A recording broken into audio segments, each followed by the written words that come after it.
Good evening, Burbies. Welcome, welcome, welcome to Alliance on the Move.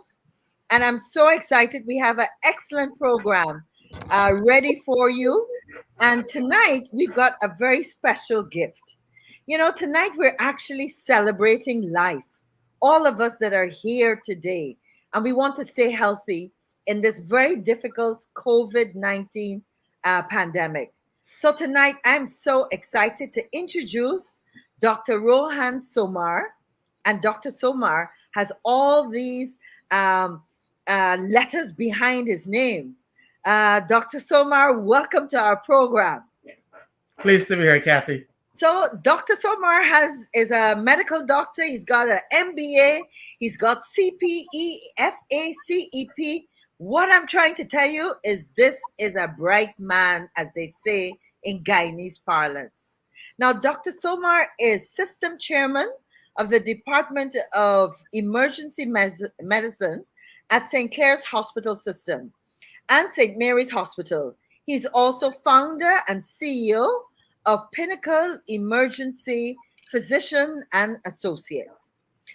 He's board certified in emergency medicine and has over 25 years of clinical, administrative, business, and leadership services in emergency medicine.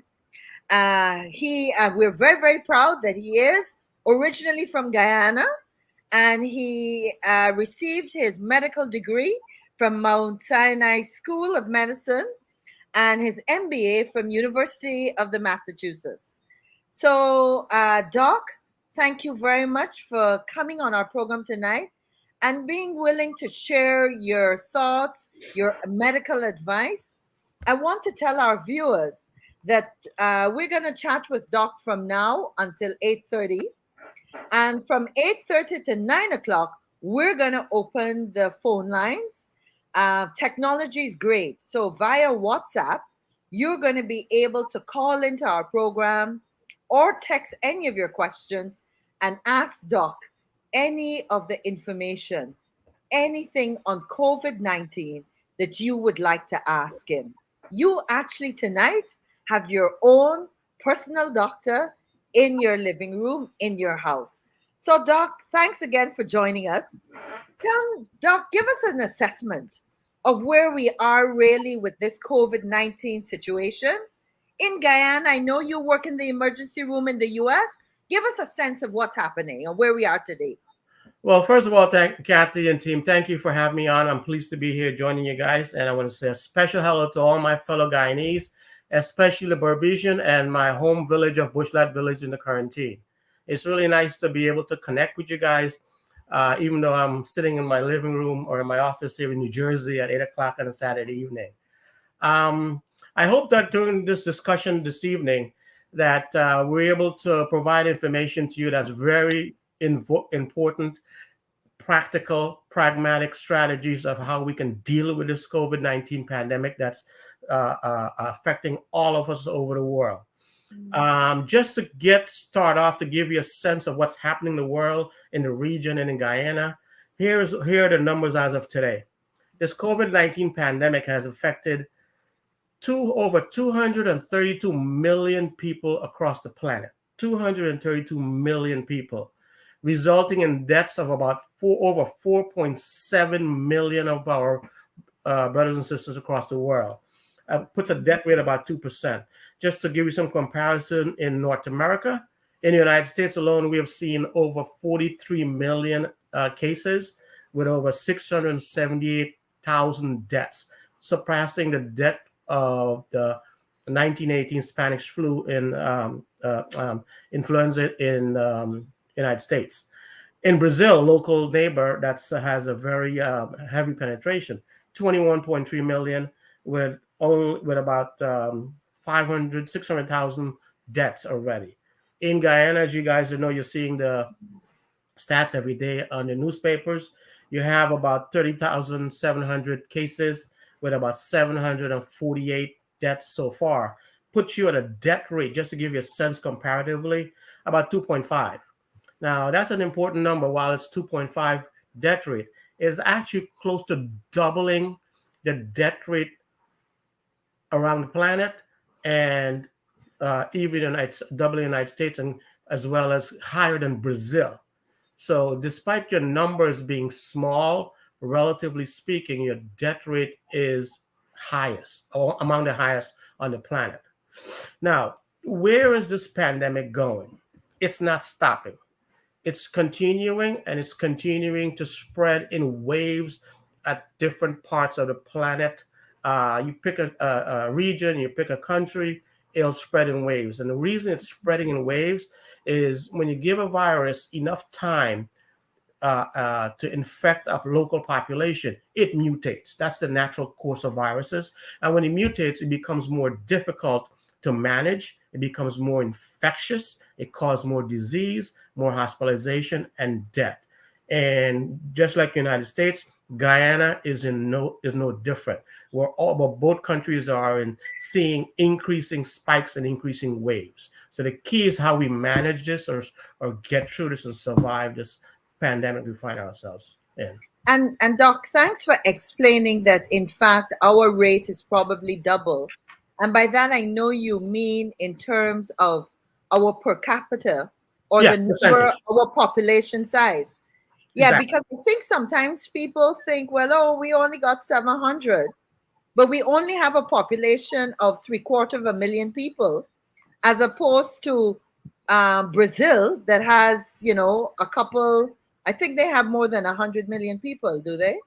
I Yeah, think the about that. population. I'm not sure about the exact population. When you look at the number of cases that they reported, which of course cases are unreported compared to the actual deaths they report, they're about 2%, 2.1%. Guyana is around 2.5, 2.52%. So, and the United States has about a 1.6% death rate. The percentage, as you can see, is significantly higher compared to the U.S. as well as the world. The world is running right under 2%, if you will. And Doc, I think that's the challenge we have here, because I'm in Guyana, and there's so many places, especially on a weekend, where you see people liming in the night. They don't have a mask on. They're outside club, Mhm. bars, they're chatting. And to me, they seem not to recognize that, just an evening of 2 hours liming with your friends because you think you need to free your head is dangerous, because you can pick it up and then carry it home to your family. Can you speak to us about that and the danger? Absolutely. Um, this virus doesn't care who you are, what you look like, what your age is, what your color, what your race, what your gender is. Um, all it needs is a human cell to multiply and spread. In the first wave Guyana experienced as part of the world, we had the de novo virus that came initially from China and so on. And it was not as infectious as compared to what we're seeing now with this Delta variant. And for you guys specifically, you also are dealing with a variant from Brazil, the Gamma variant, and its variation in that variant. So these new variants are very, very, very more infectious and cause more disease, more hospitalization, and more deaths.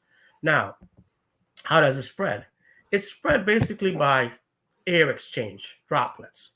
So the main message I want to send to everybody: be careful, be very, very careful as to not to breathe anybody else's air. Don't be in proximity of breath. Whether you're indoors, in close proximity, outdoors, it does not matter. If you can stay and within a couple of feet of each other, and you're speaking, and that air projectile is in the immediate vicinity, if that person is infected and he or she may not know that he or she is infected, these are asymptomatic carriers, which is the biggest part of the population that carries the virus when they become infected. They don't even know at that time. And so you potentially can get infected. Now, what happens when you get infected? You may be a young, healthy adult. You can say, well, I can deal with this virus. It ain't going to affect me that much. But it will affect you. And as you become infected, you'll go home, grandma, grandpa, your mom, your dad, who may be older, may have other medical conditions, your younger siblings, or even your kids. We're seeing that population being more and more affected now. In fact, we're seeing a rash of kids getting affected and young adults with this Delta variant. They will be infected. And the disease spreads, and we're seeing a lot of kids now being hospitalized, and we're seeing death rates increasing in the kids, and it's not going away. It's going to continue until we're able to have a comprehensive plan and a strategy to mitigate the spread and control and treat the disease. And that dovetails us to some of the strategies we can use. But from a gathering outside, especially youths, please, please, please, if you're going to be in a crowd, have your mask on. I don't care if you're outdoors, especially if you're indoors. Please have your mask on. And I want to talk a little about masks also while we're in terms of what are the appropriate masks. If I may, very briefly, you have your gamut of masks. You have your cloth masks, your bandanas, surgical masks, KN95s, and so on. I have some for example. The ones that are very important to use are the ones that are going to be of any effect to preventing the spread. And that is the single cloth layer mask, no good. The bandana, no good. They're just a false sense of security. With any mask, when you want to have a mask, make sure it's fitted properly. Very commonly that folks can use is what these surgical masks. They're 3 layers. There has to be at least 3 layers, and easily applied. And as long as you make sure they're fitted properly, will give you decent protection, especially for outdoors or indoors. And they're reusable. There should be plenty supply now around the planet. You can go to Amazon.com, or if you're a local pharmacy, you should carry them. Doc, can I ask you a question on those masks? Sure. Should you be throwing the mask away if you wear it, an entire day? Well, the key with mask is as long as the mask is not soiled or got wet, it can be reusable. Theoretically, you should be disposed of a disposable mask. However, if you're in a situation where there's limited supply, as long as it's not soiled or wet, then it can be reusable as long as you dry it in the hot sun or UV light. But hot sun is plentiful in Guyana. I don't think you guys have a problem with that. So that's these disposable. Okay. The other ones that give you better protection, you'll see, you look at the TV, a lot of the follow what the healthcare professionals do.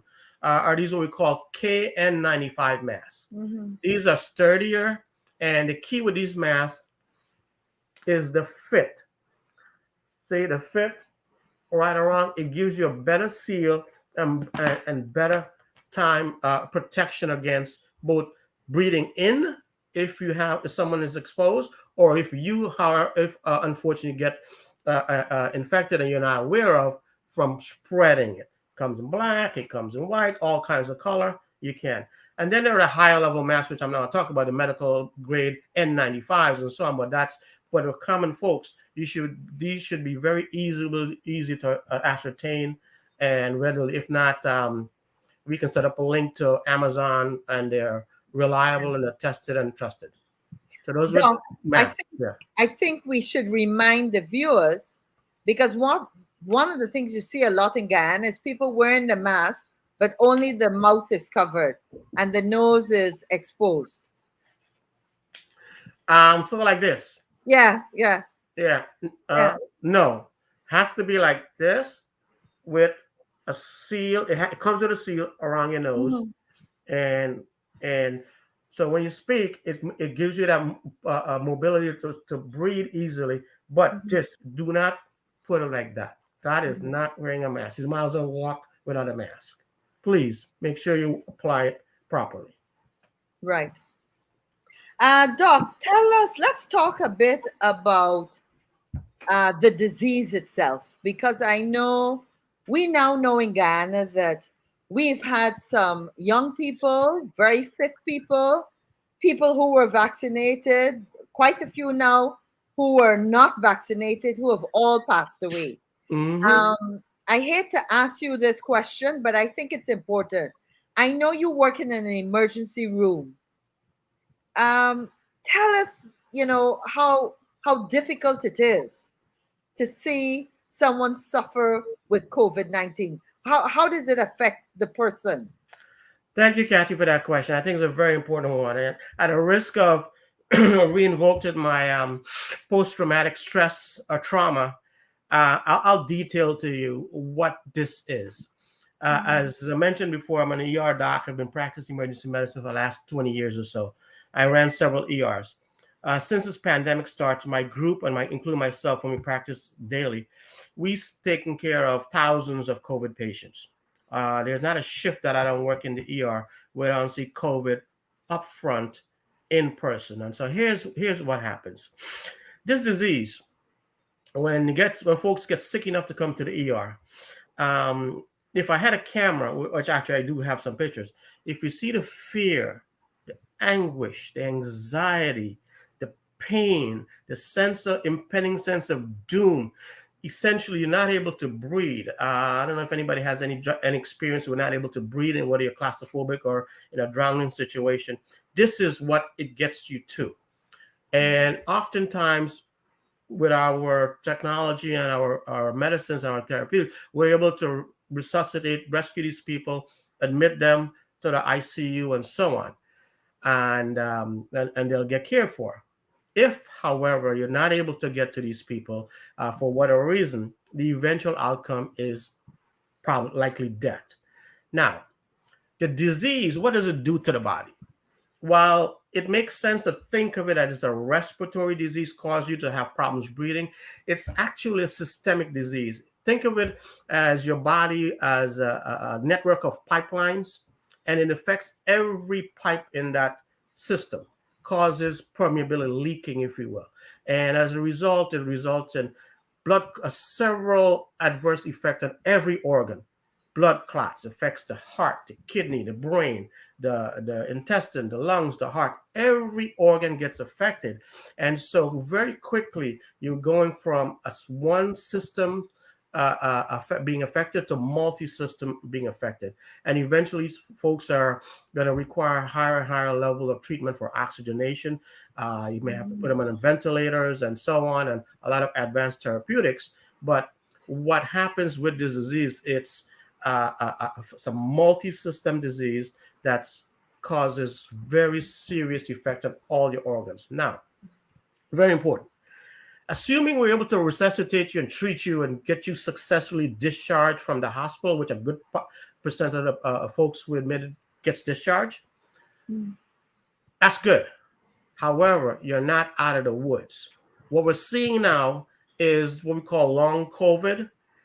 The sequelae, the effects of this infection, whether you get hospitalized or you're a young, healthy adult that just got the infection and you got through it, we don't even know the timeline yet, but start seeing multiple long-term side effects ranging from neurological side effects, psychiatric issues, lung issues, heart issues, kidney issues, diabetes increasing, a whole host of long-term sequelae that's going to be upon you once you get this disease. So if you're lucky to get the disease and survive, you're not out of the woods yet. So the key is not to get this disease. And the way we can do that, we talked about the mass mitigation and other strategies, is vaccination, which I want to talk a lot about. Moving on. Yeah. Thank you, Doc. And that's a good segue into the whole vaccination issue. I do want to say upfront that I took my vaccine, and so did almost all the members of my family. I do know that it is a personal decision, and unfortunately in Guyana, we still have lots of people that don't want to take the vaccine. I actually think that in some cases it's because they have concerns that have not been addressed, and therefore I wish that the government would spend more time having doctors available so that citizens could call up somebody and ask the questions and concerns. Hence why we're giving half of this program for people to call in. But Doc, tell us a bit about why citizens should get vaccinated, and how you could allay some of the fears, the genuine fears people have about taking a vaccine. Great. Critically important question, and something that I think we need to get on the table, have a discussion, get our arms around all the issues, and continue to answer and respond to patients' concerns or citizens' concern. Mm. Just to step back a bit, as I mentioned, there is over 232 million folks being affected. Over Mhm. 4.7 died already. From the inception of this pandemic, the disease has always been a pandemic of the unvaccinated. When it started, nobody was vaccinated. It spread like wildfire. Vaccine came on board. We were able to contain the spread in certain areas where vaccines were available. Even within certain countries, vaccine people just resist to take the vaccine. But so the only way, the surest way, folks who are listening, is to help control this pandemic and get ourselves back to regular order, to enjoy the things and the liberties that we all cherish, is through vaccination. That is the absolute surest way to mitigate the spread of the vaccine and control it, so we can get to that place where we want to be back to normal.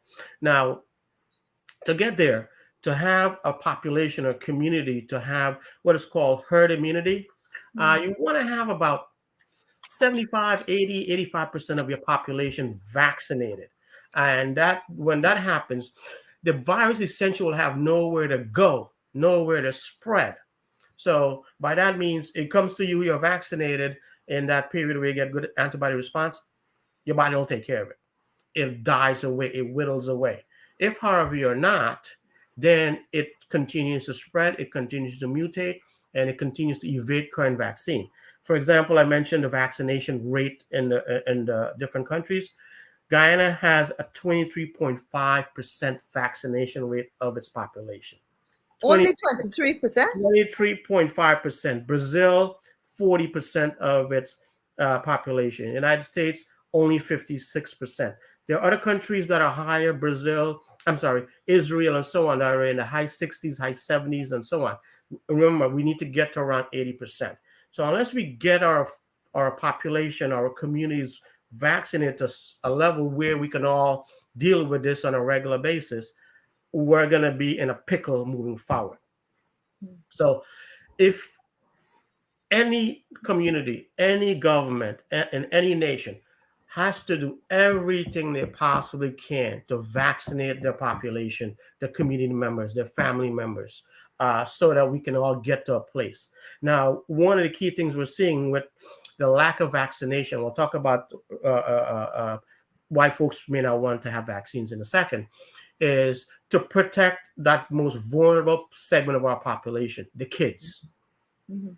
If the one way right now, because not all kids are eligible for vaccine, other than if you're 12 and above, to protect Mhm. those kids from this virus is to surround them with folks who are vaccinated. So if you're a parent and you have kids who are 12 or over, please get them vaccinated, especially if we have younger siblings in the home or in the community. That's the only way we can protect them now, in addition to the mask, until they're able to get vaccine. Now, 23.57% vaccination rate is, a lot of work to do. I Yeah. know there are a lot of efforts in that.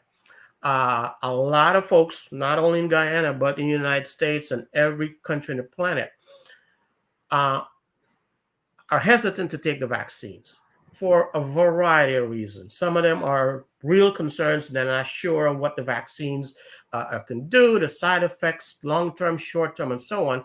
Others, and I think a vast majority of folks, are succumbing to these vaccine hesitancy by getting exposed to what I call crazy sometimes information out there in the especially social media, a lot Yeah. of misinformation, disinformation, false information, propaganda information Mhm. on the true benefits and risk of the vaccines and what it can and cannot do. So wherever you get your information from, I will urge you to make sure it's a reliable source of medical information. And your local community will be your doctors, your healthcare providers, your community clinics providers, your Ministry of Health. Yeah. The folks who are managing this from a population standpoint will be able to get you the best information. Not Doc, social media, not Facebook, not Twitter, not right, WhatsApp, not whomever. right. So, Doc, I think that a lot of persons, this is the way they analyze it. They say that you can still get COVID whether you're vaccinated or not, right? Which we know to be true. Well, So a lot so of people are saying, what's the point in taking the vaccine if I don't know if I could still get COVID? And then the other thing that people tend to be worried about is the perception that a vaccine usually takes maybe 20 years and they took 6 months to make this vaccine, and therefore there might be issues with the vaccine itself. Um, how would you what would you comment to reassure people on those 2 points? great questions, and that's excellent question, very legitimate. So the vaccines, I'll talk about the different types of vaccines that are out there. One is what we call mRNA vaccines, the Pfizer and Moderna. And those are artificially made vaccine using new technology, the mRNA technology. And those vaccines, while it may seem that they've got just developed in a year and a half or so, actually been in production in studies for decades. And the reason I can tell you that is this. Before SARS-CoV-19, it actually has a brother and a sister. SARS-CoV-1, SARS-CoV-2. You guys may remember in 2008, the MERS outbreak in Middle East, where the camel virus they'll call, and then the SARS virus out of China that was called. Those were coronavirus related to the SARS-CoV-19 virus that spread, but it didn't spread with the virility as this COVID-19. So it was more like a local spread epidemic. So vaccines, these mRNA vaccines were built to take care of those issues, and which actually they work. It's just that it didn't need mass production for a pandemic that this COVID-19 is occurring. Now, the other groups of vaccines are vaccines that are done via the adenovirus as a vector. Essentially, you put the elements of the vaccine in this adenovirus that's common to everybody, and you inject it into the person to cause a response. And those viruses, your AstraZeneca, your J&J virus, and the Sputnik V virus are made of the same vehicle, if you will. So and those has been more of a longer history of how vaccines are produced. But the infrastructure for those vaccine production has always been there. So it's a matter of revving up now to the degree that we need to do now. So the vaccines development, while it may seem it just sprang on us in a year or two, has been there at least in mRNA for decades, at least a decade, and the other viral vectors for hundreds of years. Good. So that's good to know. And not only that, they have been tested, proven to be effective, and an excellent safety profile, which is critical. It's not just they just made these things and they said, go give it to the planet, because they have been gone through rigorous different stages of testing. So at least the ones that I can speak of: J&J, AstraZeneca, Pfizer, and Moderna. Those four right now. That's on the right. So Doc, the other thing too is I think people wonder whether one particular vaccine is better than the other, and therefore people speculate. But what you're in fact saying is that it's important to take any one of the vaccines because the base more or less is the same. Is that correct? Absolutely. So of the vaccine that's currently approved, whether it's the EU, the WHO, United States, of all the vaccines that have been approved, they have been shown to be effective and different safety profile. Is one vaccine better than the other? You can have a debate about that. There's some marginal difference in terms of effectiveness of vaccine A to vaccine D, whether it's Moderna, Pfizer, J&J, AstraZeneca. I don't know much about the safety profile or the effectiveness of the Sputnik V, nor the Chinese vaccine, because just simply not enough peer-reviewed literature out there. The Chinese vaccine, for example, they came out and disclosed that it's only about 52% effective, while all the others have higher degree of effectiveness, whether it's in the mid 60s, 70s, 80s, and J&J. I'm sorry, Pfizer and Moderna are in the 90% effective on the first go around on the native virus that was upon us in beginning of this year or late last year. Now, key is with the Delta variant, all these vaccines also have been shown to be efficacious against the Delta variant. It's a little less than what it was for the original virus, but still nonetheless above 60% to 88%, depending which vaccine. And Doc, I know you're using some big words like efficacious, but you mean that it works. That works. Yeah, that works. So the bottom line is, in an area where there's vaccine shortage, limitation to vaccine, whatever vaccine you can get, it's better than no vaccine. Okay. Period. Now, you asked the question before. Folks may say, well, I got the vaccine and I got COVID again. So here's the key. Everybody who gets a vaccine, the vaccine will prevent you from getting sick from COVID, needing to be hospitalized, and certainly dying. That works about 100% of the time. If you get a vaccine, just like you get a flu vaccine, it does not prevent you from being infected, from being exposed to another person who just have the virus and just spreads it on you. That's an infection. The key is if you're vaccinated, that infection will not spread to sickness, hospitalization, or death. And that's what you want a vaccine to do. And that's what a vaccine does. Okay. Yep. Okay. So, Doc, I think, put my fingers. Forgive me. I think that was some very good information. So what I want to do now is to ask our technical people to put the telephone number on the line. It is a WhatsApp number. Because remember, folks, this program we're actually doing via Zoom and the technology virtually. Doc is in New Jersey. I am on the East Bank, and our technical people are in Berbice. So to all our viewers listening out, especially our friends in the Berbice area, we want you to call WhatsApp 627-6963.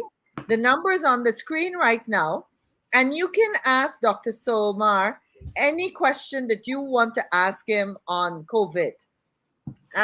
We also are going to be able to take some WhatsApp questions. So if you want to text a question, then certainly please feel free to do that.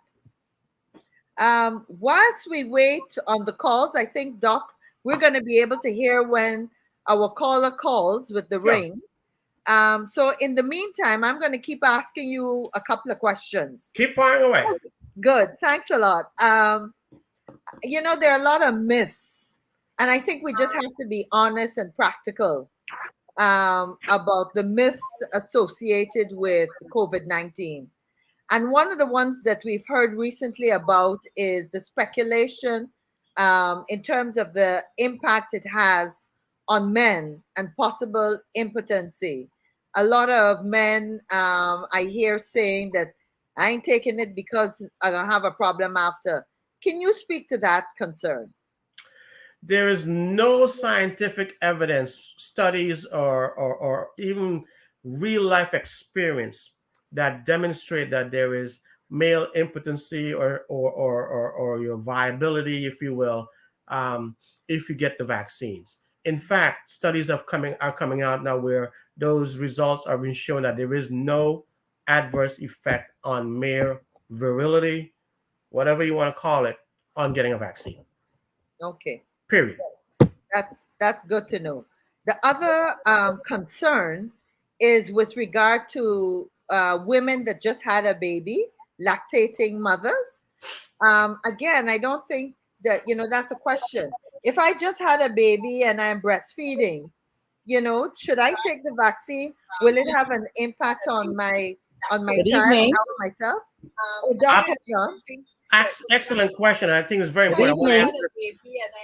I want to answer this. I think we have a caller. So I'll Okay, come back to that we'll come question. back to that question. Absolutely. Good Good evening, evening. How are caller. you?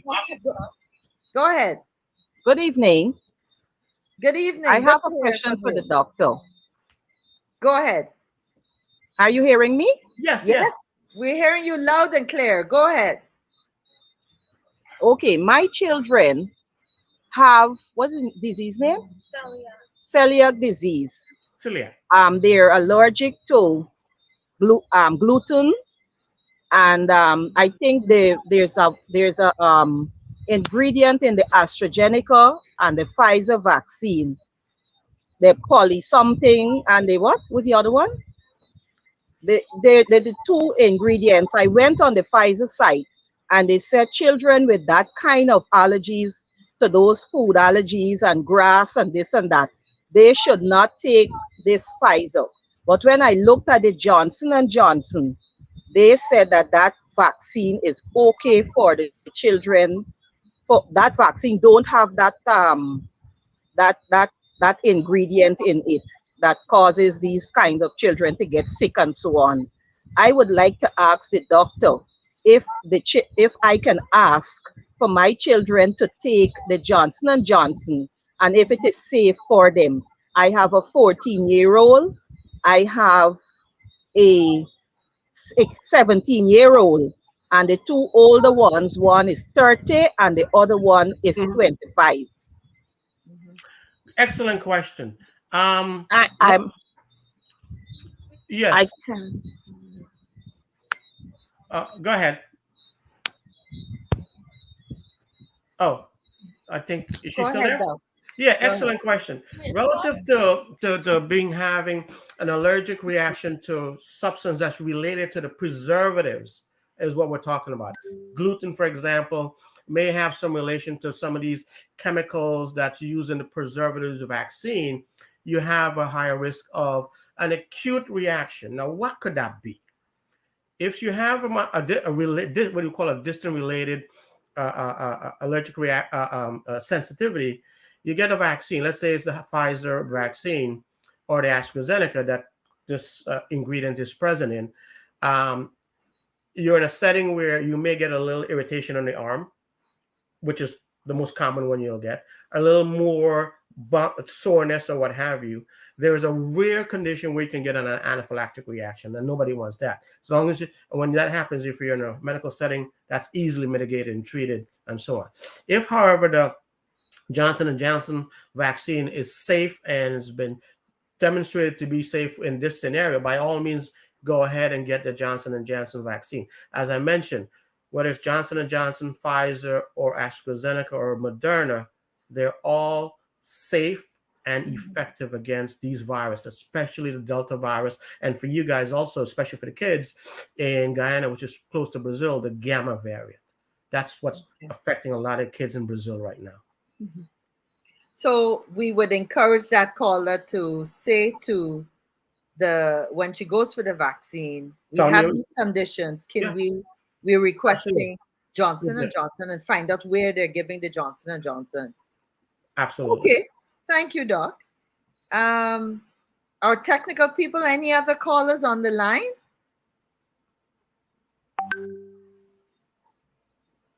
And I don't see any questions in the chat. I'm just going to look at my phone in the meantime. But Doc, I was asking you a Yeah, question about the lactating mothers. absolutely. And that's an excellent question, and it's a question that's on the minds of any female of childbearing age, whether they're pregnant, they just gave birth, or what have you. So here is the story. When the vaccine came out initially, we didn't have any data or experience with pregnancy, wanting to be pregnant, giving birth, and child rearing children with the vaccine because it was never tested. However, as folks were getting the vaccine in these trials, there was a good subset of patients, females, who became pregnant, delivered their babies, and got followed through what's going on. And what it showed is getting the vaccine, getting pregnant, actually gives you a protective. The antibodies that's built is transferred through breastfeeding. So you're actually providing your newborn baby antibodies, protecting them against COVID virus.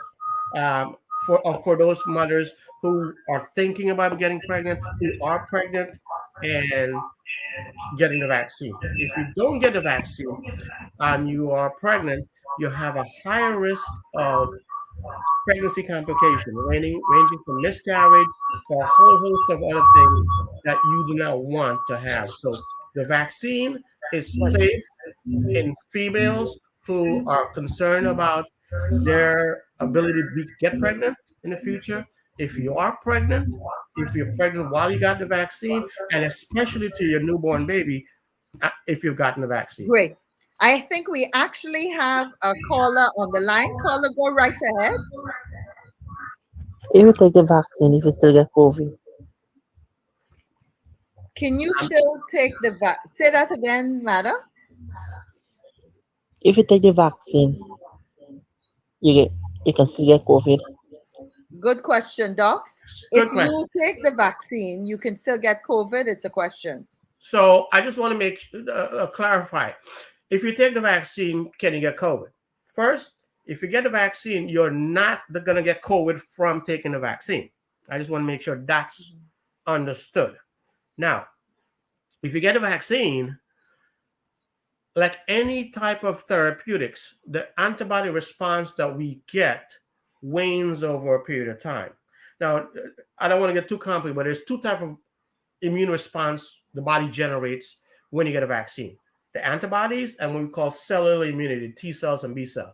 Antibodies naturally wane. What we're seeing now, the population or the segment that antibody is waning 6 to 8 months after the vaccine is especially among the elders, 65 and above, and so on. Their antibody immunity level decrease, so they are more at risk for getting if they get re-exposed to become a little ill. The question, though, is anyone gets a vaccine, as I mentioned, it does not prevent anyone from getting exposed to the virus afterwards. But the key is if you get the vaccine will give you the protection that prevents you from becoming ill, seriously ill, hospitalized, and possibly dead. Gotcha. Doc, another question. Sure. Good night. Can an asthmatic with mild allergies and blood pressure issues take the vaccine? Oh, absolutely, yes. In fact, those type of chronic condition are the folks we want to get the vaccine as soon as they're able to get to a place that gives the vaccine, because you are at a higher risk of more severe complication from COVID infection if you have any type of comorbidity, hypertension, lung disease, heart disease, diabetes, kidney disease, neurological disorders, immunocompromised disorders, any type of chronic medical condition. If you're not vaccinated and you get the virus, likelihood of complication is very, very high, by multitudes of 5 to 10 times higher. So Good. please, for that person, that's absolutely the case to go get your vaccine. A must. Okay, great. Do we have another caller on the line? I heard someone coughing. I hope they're okay. Hello, good night. Good night. Good night. I need to find out if the vaccine is certified. Okay, thank you. Sure. Certified by that, I suspect he's meaning certified by the certifying bodies around the planet. Mm-hmm.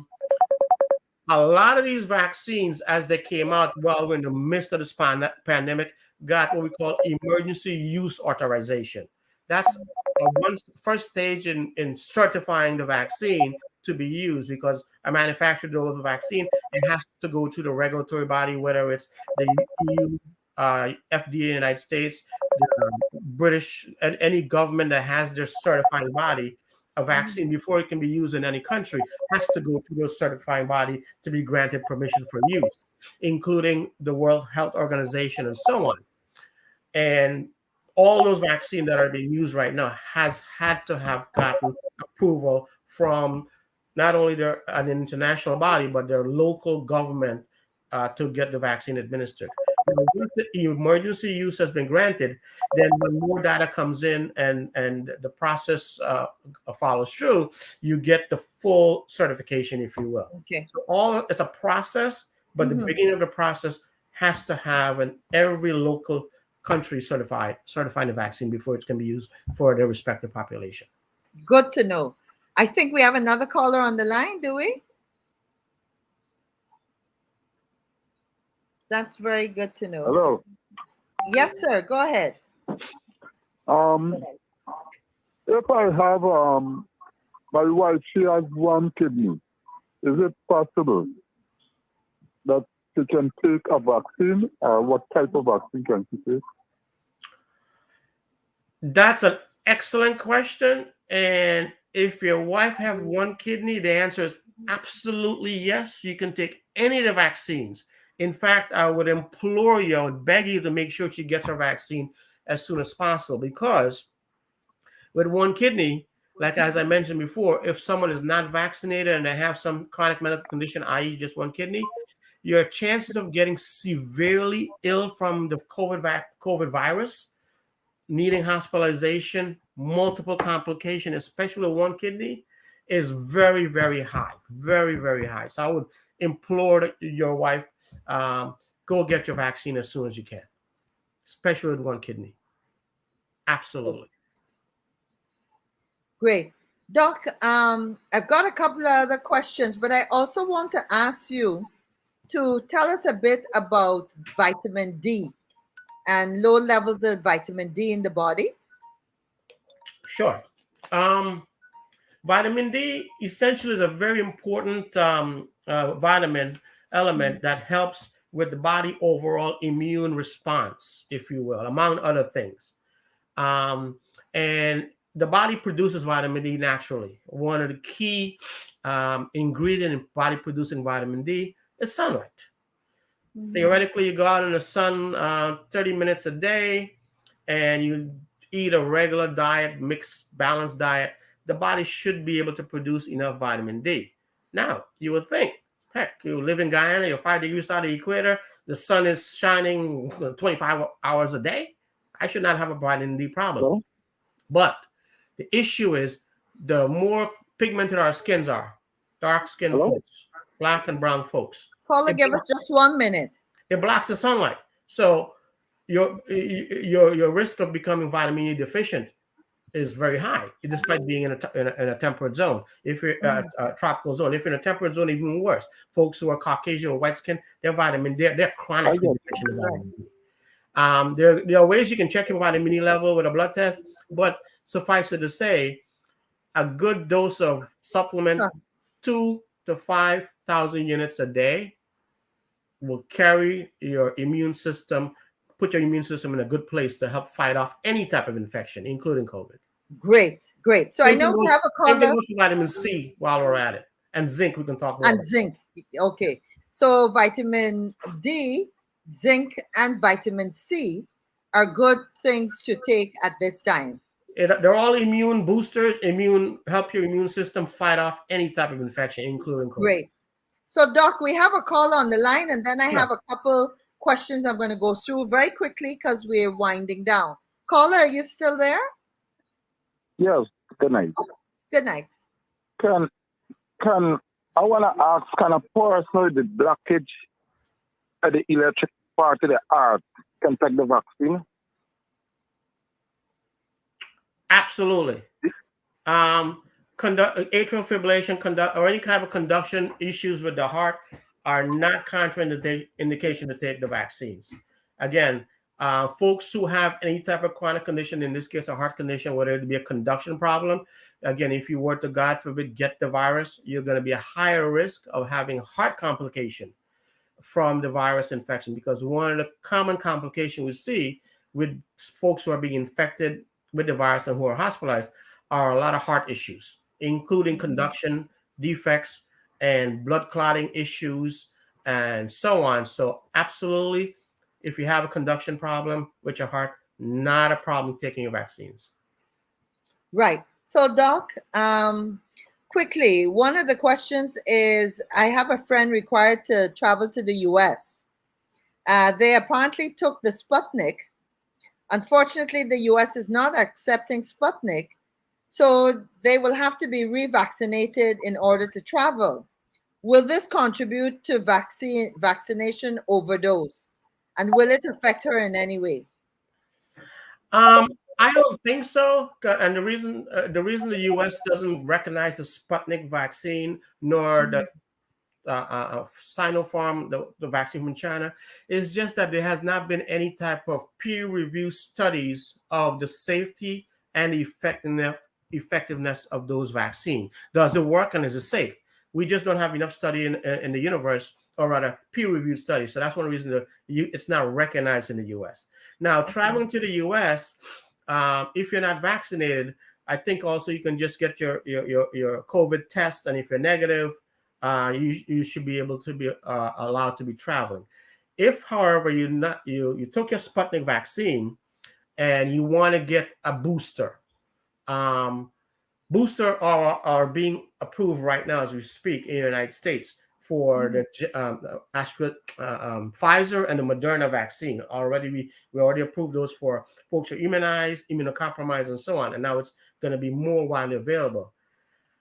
Am I going to have a vaccine overdose? To the question, if you take another vaccine than the Sputnik, my sense is no. 1 minute, sir. But there's really no data or study to confirm that. Okay. They are doing studies currently to see if someone, for example, has a J&J vaccine and do they want to get a boost with the mRNA vaccine.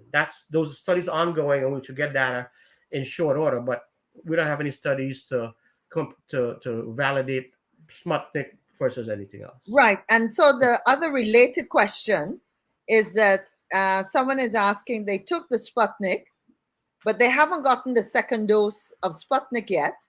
We have some issues in those coming into the country, some delays. So they're asking whether they could take another vaccine as the second dose.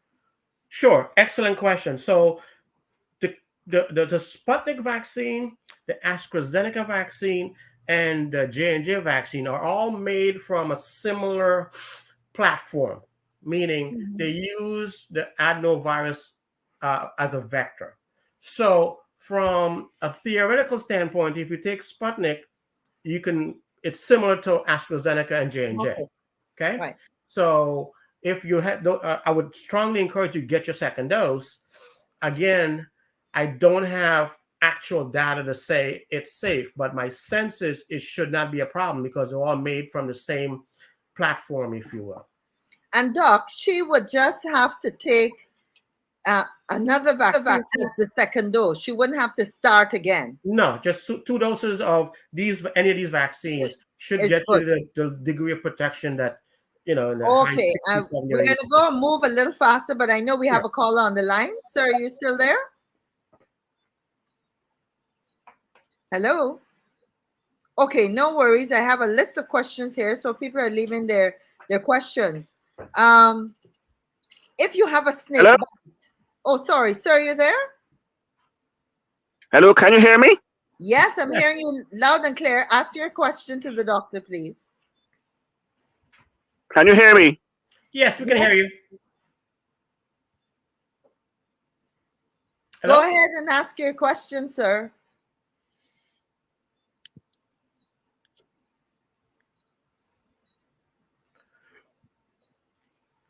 Sir, you want to go ahead and ask your question? Can you hear me? Yes, we're hearing you loud and clear. I don't know if our technical people could let that caller know we're hearing him. I don't know if they can answer that for us. In the meantime, there was a question about snake bite. Where is it? Well, when you're looking at that, I see if you have a snake bite, would it be okay to take the vaccine? There's nothing that we are aware of relative to someone having a snake bite that prevents them from taking the vaccine. Good. Simple. No, there hasn't been any reported incidents that I'm aware of that says you shouldn't take the vaccine if you have a snake bite. On the next, I see a question here, I think, which is very important. I think if you take the vaccine, will it change a person's DNA? Hello? Yes, Yes, sir. hello? We can Can you hear me? Yeah, yes, we can hear you. hear you. Hello? Go ahead, sir. We're hearing you. For some reason, he's not hearing us. Yes. So, Doc, continue with the Right. So DNA. this is a very important question. This is a very important question because it comes up a lot in different social media channels and so on. Mhm. Absolutely not. The vaccine has nothing to do with your DNA. All these vaccines do is they introduce an antigen so that that's similar to what the spike protein on the virus is, so that your body can react and produce antibodies against this antigen. Period. Nothing to do with altering your DNA or anything for that matter, your sperm count, your virility, nothing, nada, nunca, nothing to affect your DNA. Doc, another question. Can the vaccine cause bleeding? Actually, the opposite. Hello? We've seen. Oh, sorry. Hello? Go ahead, sir. I'm wondering if the mic is muted on that end. We are hearing you clearly. I don't know if he will see the chat.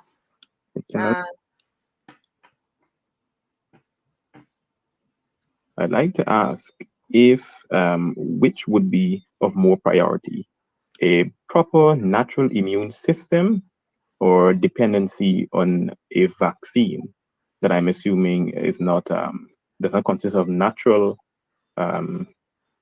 chemicals, etc. So which one would be more priority? Because I'm thinking in the case of receiving that vaccine, what if you receive that vaccine but your immune system is not, your diet, I should say, is not proper? Wouldn't you still be susceptible to, some kind of a severe illness? Thanks. Very good question. So here's the bottom line.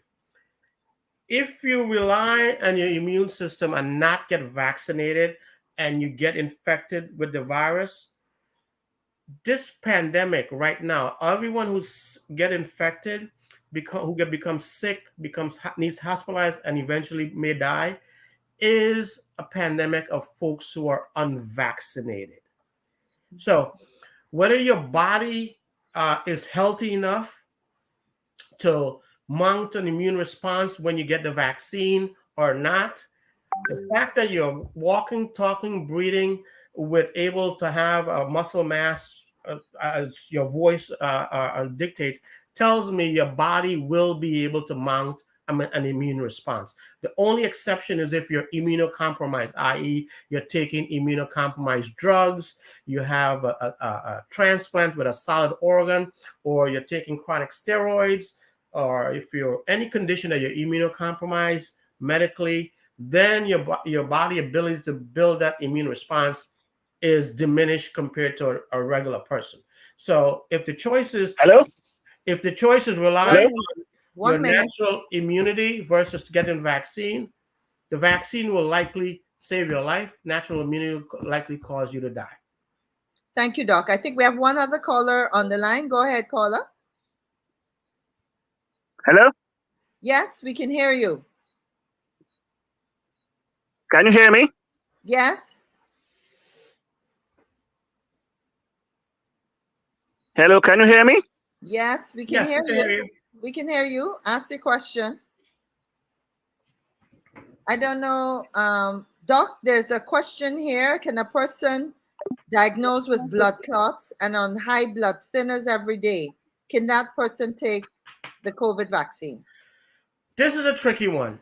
Blood clots and taking anticoagulation and bleeding is so like on the fence, because one of the immediate or very rare complication of the J&J vaccine and the AstraZeneca vaccine, and likely the Sputnik vaccine, is we've seen a little higher incidence of blood clots in females ages 18 to 38 compared to the regular population. Now, The trick is this: when you compare those instances of blood clots to what it would be if you got the vaccine, if you got the virus, it is infinitesimally lower compared to when you get the virus. Because one of the effects that we see when folks are hospitalized and becoming ill with this virus is you got a gamut of blood disorders, blood clots, blood bleeding, pulmonary clotting that goes to the brain, to the kidneys, to the heart, to the lungs, whole host of bleeding and clotting issues.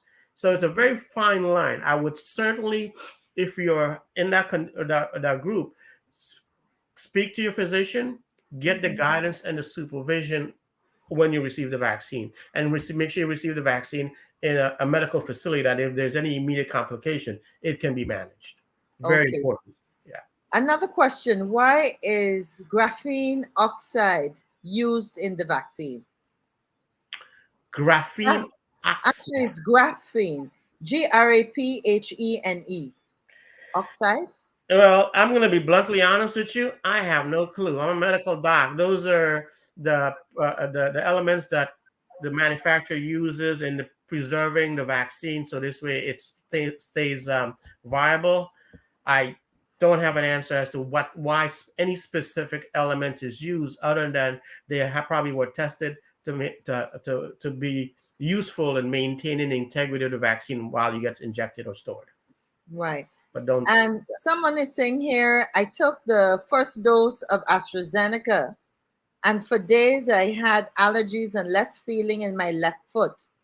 What can I use to build my system up? Getting complication from vaccines, it ranges from, as I mentioned, some immediate stuff, soreness, a little rash, and generalized myalgia, feeling like essentially crap for a couple hours, are the most common, 99%.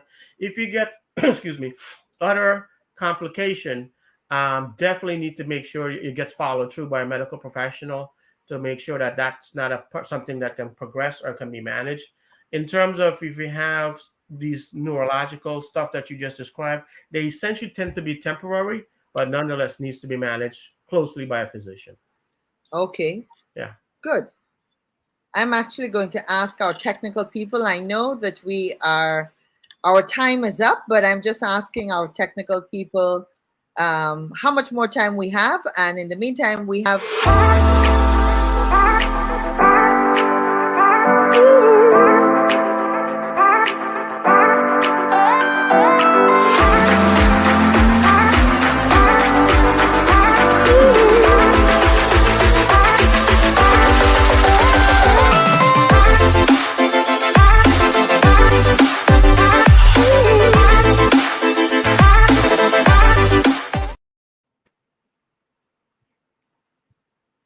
Thank you, Doc. I thought we were off a moment, so I'm glad we're back, and we want to say thanks to DTV for allowing us a little extra time. Go ahead. I do have one closing comments, if I may, to the general audience. While we're dealing with this pandemic, folks, the only way, the surest way for us to all get through this together is to get vaccinated as soon as you can. If you have children, you have grandparents, you have parents, you have aunts and uncles, anybody in the community who are vulnerable, the best thing you can do to help them is to get vaccinated, especially parents. If you have children of 12 and above, make sure they get them to get vaccinated, and so that way everybody has the shortest path to get back to normal, if you will. So please, the only way out for all of us is to get vaccinated. Doc, thank you very much. It was wonderful having you on this evening. And we'll look at the comments, and maybe we have you back in a couple of weeks' time for an update. Please, I'll be more than happy to. And if there's anybody who has questions, I'm sure you guys can field them. I'll be more than happy to respond, and in whatever medium that will lend itself to that. Great. And Guyanese, stay safe. Wear your mask all the time. You heard that. In the house, outdoors. Safe distance, and have a safe and happy rest of the weekend. Thank you very much. Get your vaccine. And get your vaccine. Thank you.